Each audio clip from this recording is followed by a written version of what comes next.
नमस्कार, उत्तराखंड की खबरों में आप सभी का स्वागत है। आपके साथ मैं हूं सचिन वर्मा। खबरों की शुरुआत करेंगे वीर बाल दिवस पर देहरादून के लोक भवन में कार्यक्रम का आयोजन किया गया, जहां मुख्य अतिथि के रूप में राज्यपाल गुरमीत सिंह ने शिरकत की। इस मौके पर राज्यपाल ने श्री गुरु गोविंद सिंह जी के छोटे साहिबजादों बाबा जोरावर सिंह जी और बाबा फतेह सिंह जी को श्रद्धांजलि अर्पित की, साथ ही उनकी शहादत को भी याद किया।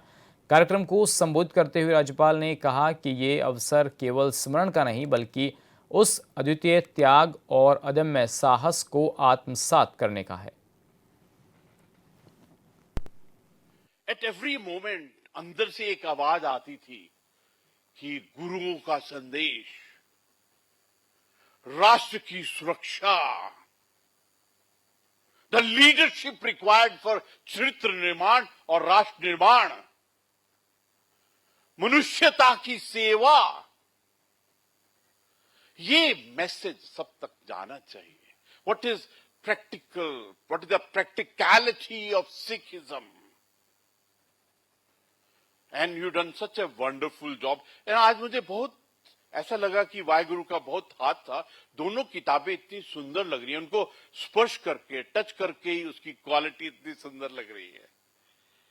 आज जिस प्रकार खंडा होता है उसमें 3 लेयर्स होती हैं, जिस प्रकार ट्रिनिटी में 3 भगवान होते हैं, जिस प्रकार त्रिशूल के अंदर में 3 शूल होते हैं, उसी प्रकार आज तीसरा कार्य भी बहुत बहुत सुंदर हुआ।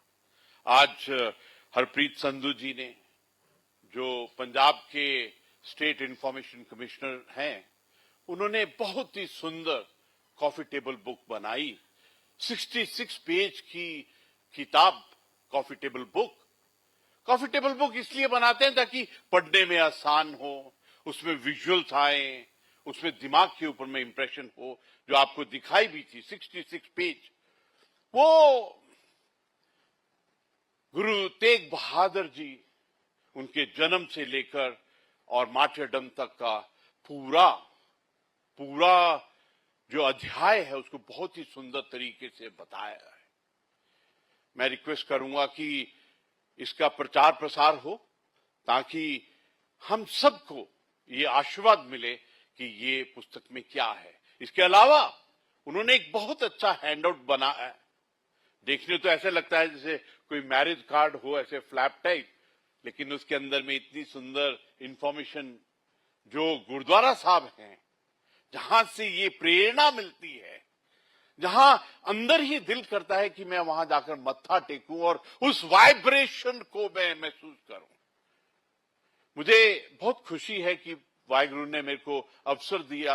मैं परिवार विछोड़ा गुरुद्वारे साहब में गया और सिरसा नदी के ऊपर जो है, इमेजिन ये वर्ड अपने आप में कितना भारी है, विछोड़ा।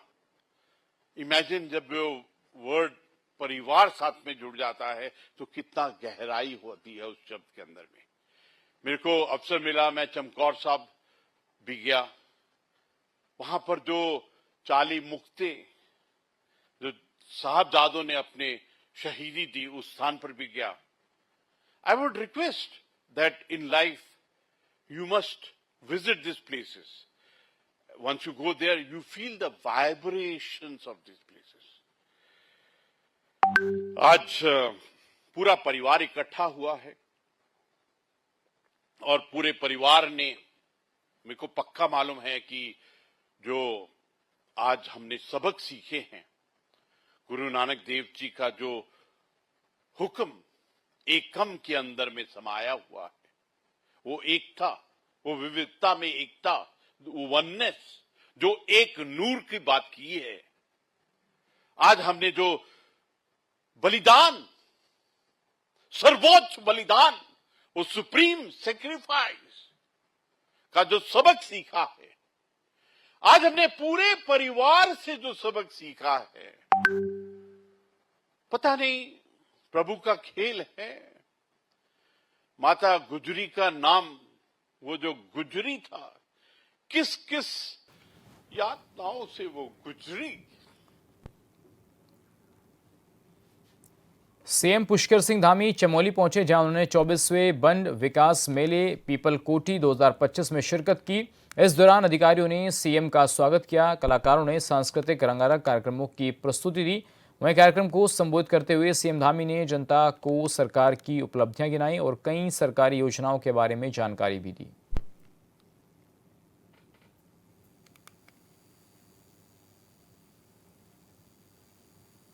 भाइयों बहनों,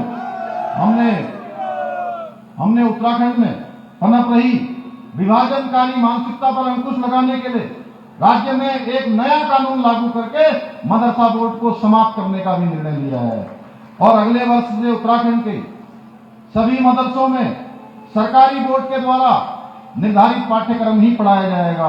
हम देवभूमि में जिहादी अलगाववादी मानसिकता वाले केंद्र नहीं पनपाना चाहते हैं, बल्कि ज्ञान और शिक्षा के मंदिर स्थापित करना चाहते हैं।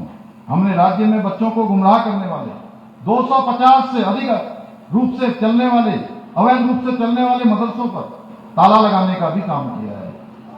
इसमें भी हमारे प्रतिपक्ष के मित्रों को परेशानी है, लेकिन क्योंकि वो चाहते हैं कि उनका खास वोट बैंक जो है वो हमेशा पंचर ही बनाए, इसलिए उन्हें इससे भी दिक्कत है।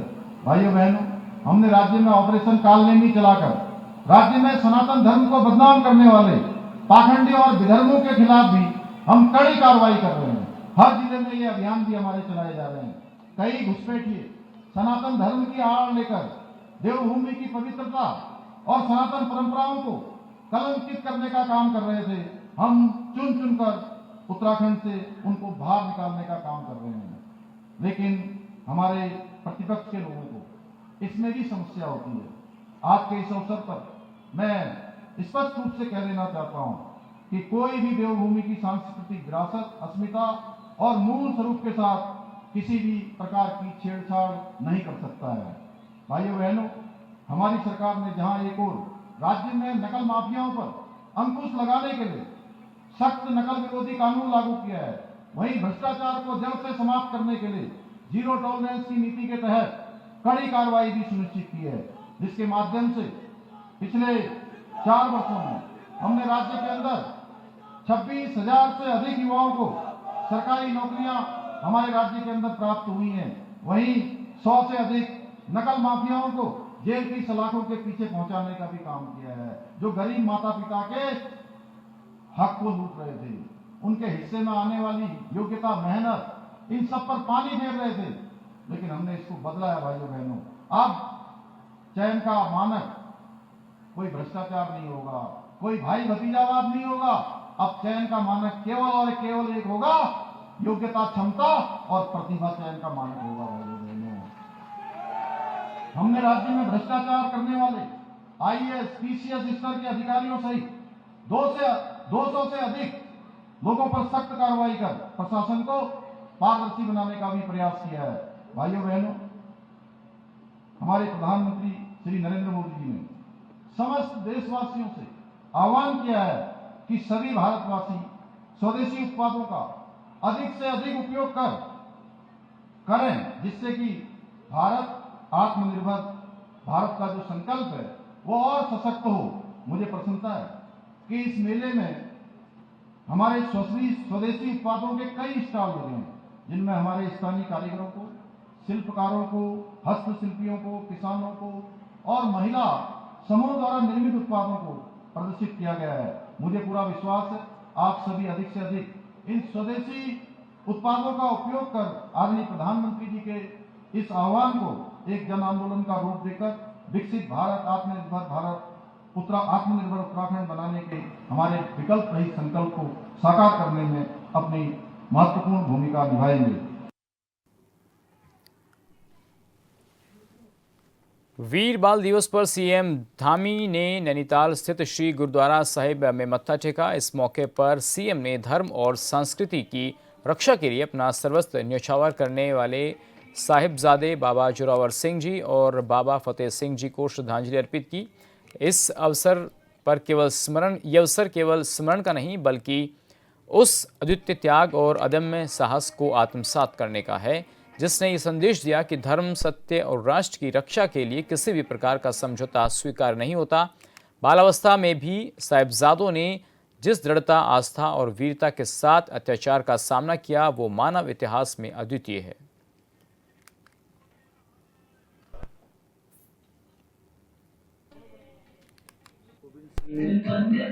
जी के साहिबजादों का बलिदान पूरे देश और दुनिया के अंदर हमेशा स्मरण रहेगा। आज वीर बाल दिवस के अवसर पर मैं जोरावर सिंह, बाबा फतेह सिंह और बाबा जोरावर सिंह उनकी शहादत को मैं नमन करता हूँ। इन्होंने धर्म की रक्षा के लिए, संस्कृति की रक्षा के लिए, देश की रक्षा के लिए अपने प्राणों का बलिदान दिया। उन्होंने दीवार में चुना जाना स्वीकार किया, लेकिन उन्होंने किसी भी कीमत पर धर्म के साथ कोई समझौता नहीं किया। और ये हमारी नई पीढ़ी पढ़े, आने वाली पीढ़ी, देश और दुनिया के लोग उनके बलिदान को हमेशा स्मरण में रखें। इसके लिए आदरणीय प्रधानमंत्री श्री नरेंद्र मोदी जी ने पूरे देश के बच्चों को भी उनके जीवन चरित्र से, जीवन परिचय से, उनकी बहादुरी से, उनकी शहादत से, वीरता से, पराक्रम से और धर्म के लिए जो उनका समर्पण था उससे वो परिचित हों। ये वीर बाल दिवस घोषित किया है, जिसके कारण से आज पूरे देश के अंदर भी, दुनिया के अंदर भी उन साहबजादों का बलिदान चिरस्थायी रूप से आगे बढ़ेगा और उससे प्रेरणा लेकर हमारी नई पीढ़ी भी आगे बढ़ेगी।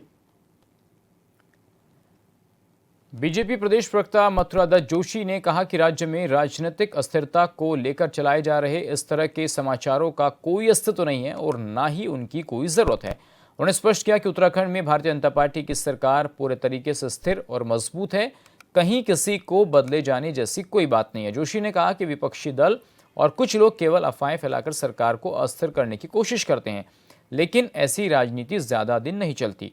उन्होंने भरोसा जताया कि साल 2027 का विधानसभा चुनाव मुख्यमंत्री पुष्कर सिंह धामी के नेतृत्व में लड़ा जाएगा और 2027 में भी प्रदेश में बीजेपी की सरकार बनेगी। निश्चित रूप से देखिए, इस तरीके के समाचार राज्य की जो राजनीतिक स्थिरता है उसको उसमें दिक्कत करने का काम करते हैं और इस तरीके की समाचारों का कोई अस्तित्व भी नहीं होता है, कोई स्थिरता नहीं है और बिल्कुल स्थिर सरकार है और मजबूत सरकार है और कहीं किसी को कोई नहीं बदला जा रहा है।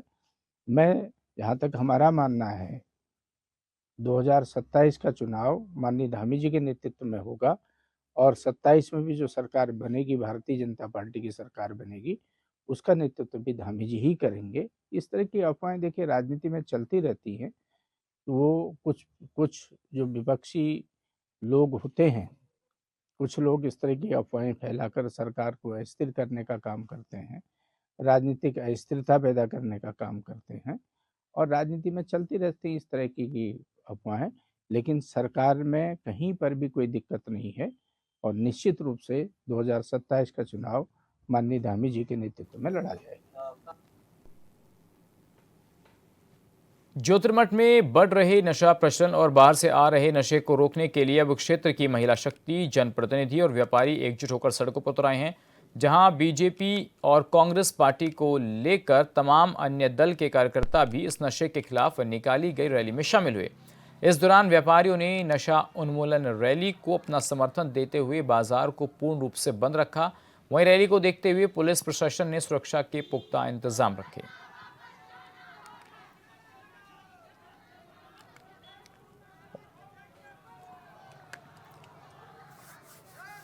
और चलिए सीधा रुख कर लेते हैं, हमारे सहयोगी संजय मरसा जुड़ गए हैं। संजय, जिस तरीके से नशे को रोकने के लिए एक पहल शुरू हुई है, व्यापारियों का, स्थानीय लोगों का क्या रुख नजर आ रहा है?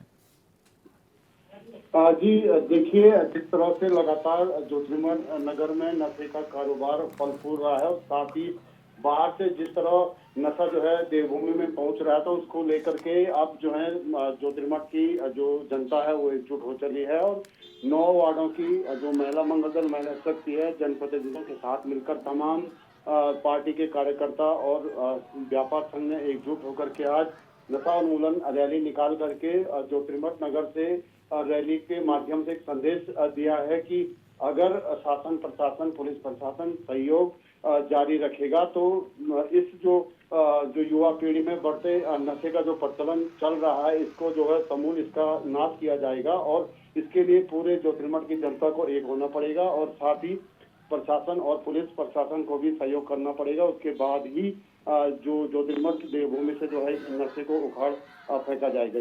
जी संजय, हम देख रहे हैं कि महिलाएं सड़कों पर उतरी हैं और जिसमें कहा जा रहा है कि नहीं सभी जो राजनीतिक दल हैं वो भी इसके खिलाफ है कि नशा नहीं होना चाहिए, लेकिन क्या इसकी जड़ पर भी प्रशासन जा रहा है? कौन वो लोग हैं जो नशे को बढ़ावा दे रहे हैं और पुलिस का खासकर जो है विभाग का वो इसमें क्या रोल निकलकर सामने आ रहा है?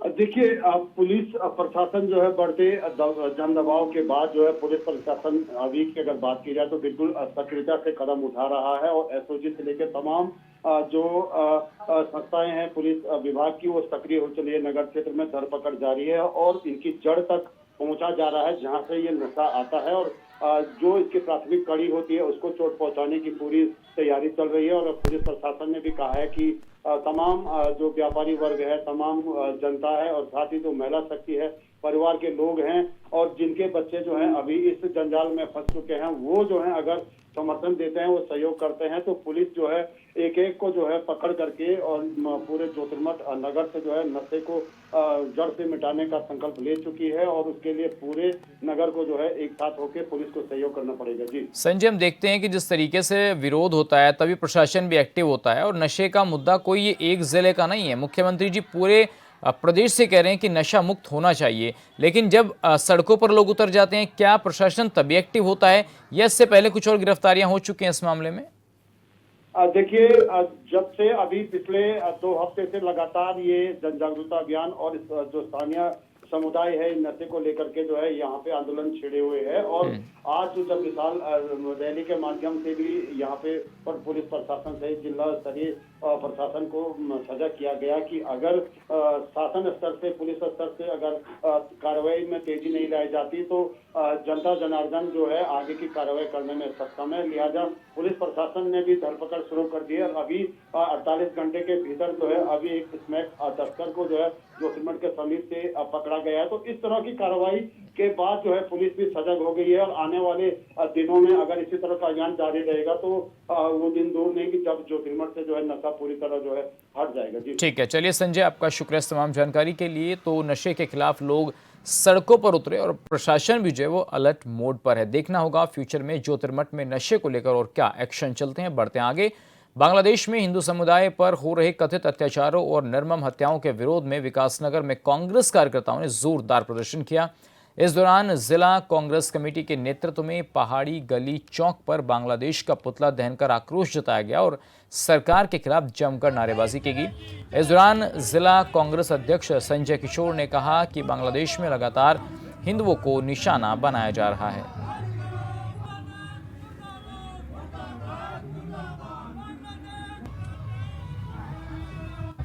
बांग्लादेश के अंदर हिंदू भाइयों पे अत्याचार हो रहा है, निर्दोष लोगों को मारा जा रहा है, धार्मिक कट्टरता के तहत उन लोगों को मारा जा रहा है। उसके विरोध में आज कांग्रेस के कार्यकर्ताओं ने बांग्लादेश का पुतला फूंका है और हम केंद्र सरकार से मांग करते हैं कि हिंदुओं की जो अत्याचार हो रहा है उस पर तुरंत संज्ञान लेके बांग्लादेश को चेतावनी देने का काम करे। वो जल्द से जल्द उन अत्याचारों को और निर्दोष हिंदुओं को जो कत्लेआम किया जा रहा है उस पर रोक लगाने का काम करे। प्रदेश में ठंड ने दस्तक दे दी है। धीरे धीरे मौसम करवट लेते हुए दिखाई दे रहा है। मौसम विभाग की माने तो प्रदेश के पहाड़ी जिलों उत्तरकाशी, पौड़ी, रुद्रप्रयाग, पिथौरागढ़, बागेश्वर में हल्की बारिश होने की संभावना है। मौसम विज्ञान केंद्र निदेशक डॉक्टर CS तोमर के मुताबिक 3000 से 3500 से ऊपर की ऊंचाई वाले क्षेत्रों में बर्फबारी भी हो सकती है। साथ ही 3 दिन बाद तक मौसम शुष्क बना रहेगा। आगामी 30, 31 दिसंबर और 1 जनवरी से प्रदेश में पश्चिम हिस्सों में हल्की बारिश और बर्फबारी की आशंका भी है। तोमर ने बताया कि अगले 5 दिन प्रदेश के मैदानी इलाके हरिद्वार, उधम सिंह नगर, देहरादून व नैनीताल ठंडे साबित हो सकते हैं, जिसमें कोहरा भी देखा जा सकता है और कोल्ड डे की कंडीशन को भी देखा जा सकता है।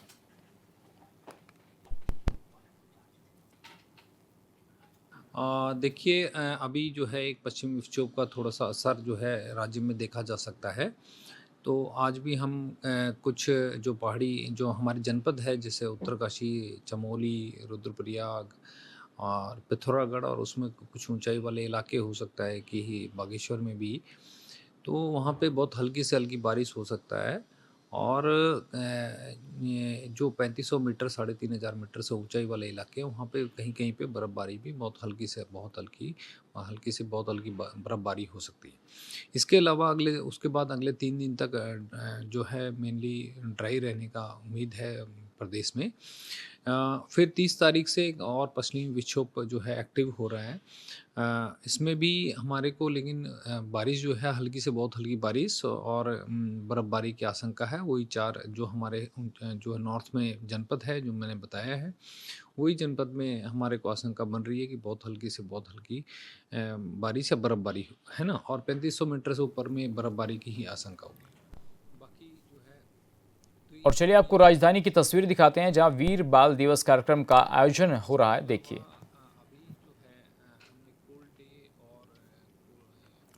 तो तस्वीरें हम आपको देहरादून से दिखा रहे हैं जहां पर वीर बाल दिवस का आयोजन हो रहा है। वीर बाल दिवस कार्यक्रम में सीएम धामी खुद पहुंचे हैं और जिस तरीके से याद किया जा रहा है उस बलिदान को, कोई इस बलिदान को भुला नहीं सकता है। तो देहरादून की सीधी तस्वीरें हम आपको दिखा रहे हैं जहां वीर बाल दिवस का आयोजन हो रहा है और सीधी तस्वीरें देहरादून की हैं। आप तस्वीरों में देख सकते हैं मुख्यमंत्री पुष्कर सिंह धामी आपको तस्वीरों में नज़र आ रहे होंगे।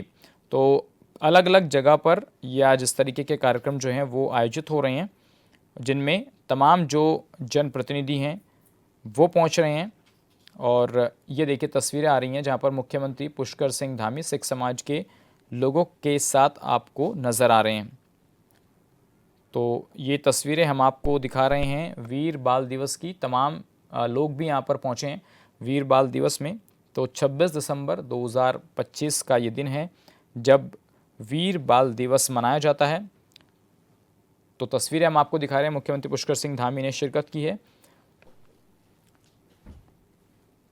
तो आपको बता दें कि प्रधानमंत्री ने 26 दिसंबर का दिन वीर बाल दिवस के रूप में मनाए जाने की घोषणा की थी ताकि जो साहिबजादे हैं उनकी शहादत को हमेशा के लिए याद रखा जा सके, जो अद्वितीय बलिदान और आने वाली जो पीढ़ियां हैं उनको कहीं ना कहीं प्रेरणा देता रहेगा।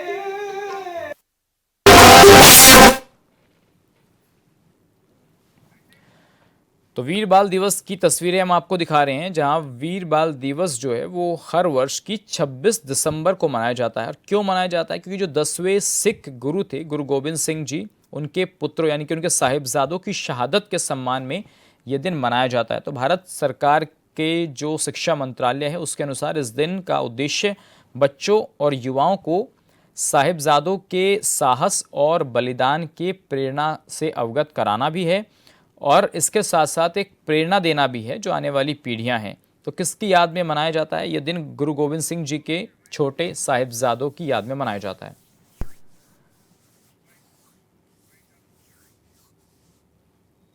और चलिए फिलहाल उत्तराखंड की खबरों में मेरे साथ बस इतना ही। बाकी खबरों के लिए आप बने रहिए HNN न्यूज़ के साथ। नमस्कार।